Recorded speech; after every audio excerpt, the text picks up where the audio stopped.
Hey guys, this is Mel. If you're listening to this, you are about to hear a super special sneak peek of our latest bonus episode, but fair warning, this is just a sneak peek, don't hurt us. It's totally optional to subscribe, but if you're interested, you can check out our Patreon by searching Significant Lovers Patreon online. Hope you enjoy.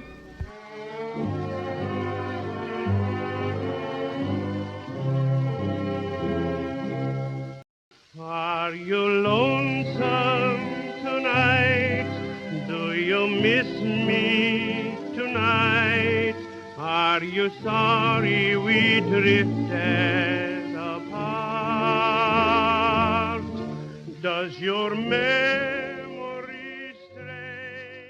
Yeah, so you can simplify it to when the Survivor hosts met a Survivor contestant and then they fell in love. Yep.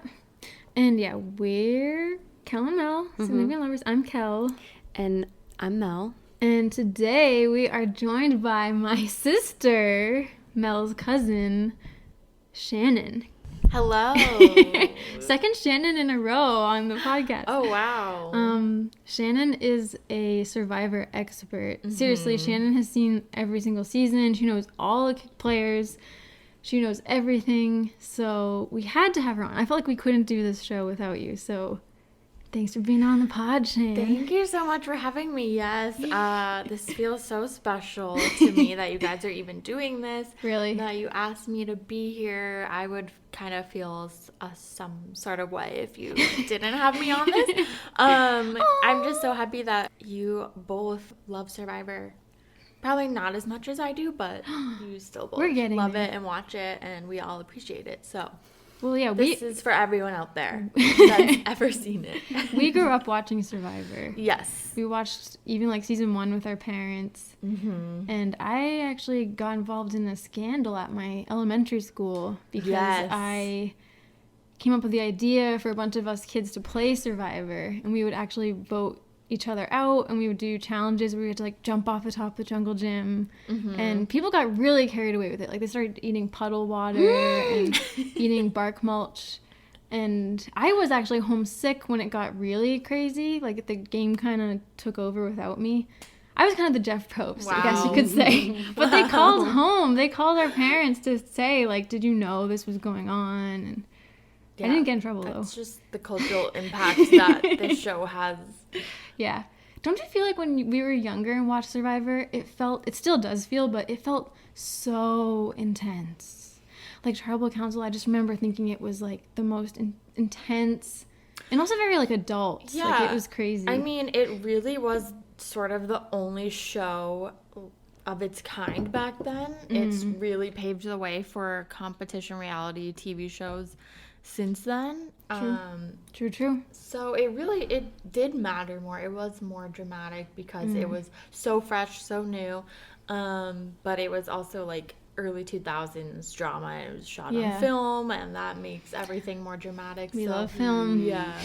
I can't stand how oversaturated television has gotten. Where nowadays you don't have those experiences where everyone is watching like the same show week to week, and like it's such a big deal, and everyone's deeply invested. And then the reunion, they show the hometown, and like a whole town has like rallied behind some contestant. Yeah, because like the art of doing that with your families, with everyone's kind of lost. Like everyone used to watch American Idol, so many other shows, but that's why I still love Survivor. I'll never stop watching it because me and all my friends, we still do that. We watch it every single week and text each other and have reactions, and we'll talk about it, ask who do you think's gonna get voted out.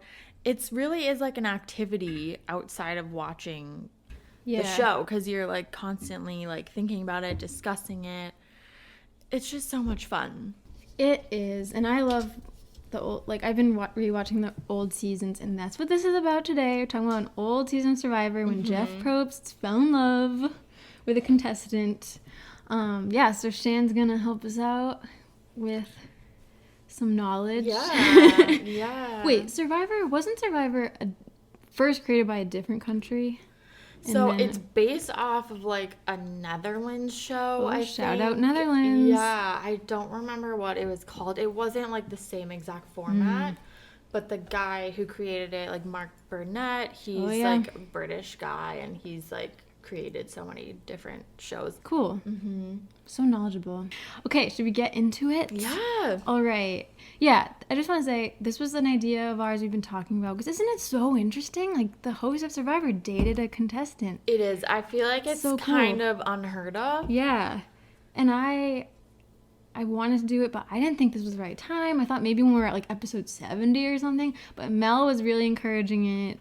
So thank you. I mean, this goes back to coincidences, because Kelly just so happened to be watching this season. Yeah. And our whole thing with this show is the couples that we pick, they kind of pick us. Right. And I think that's a sign from the universe that there's a reason why you gravitate towards certain episodes. Like, sometimes I don't think I've always picked like the best one that I probably should have. Too.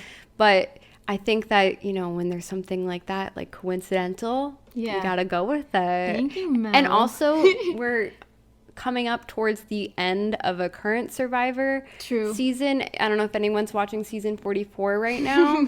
So it's kind of timely in a way, too. Mel has a crush on Danny, if you're listening. Oh, wait, he's married. He's married. I think it's such a good season. All right, I will have to stop the episode right there. Thank you so much for listening to the teaser. If you want to hear the full episode and many other bonus episodes, you can find them on Patreon. You can search Significant Lovers on the website or download the Patreon app. It works a lot like regular podcast listening apps. And we have tons of other couples on Patreon to listen to. So thank you so much for listening and supporting the show, and we'll get back together next week.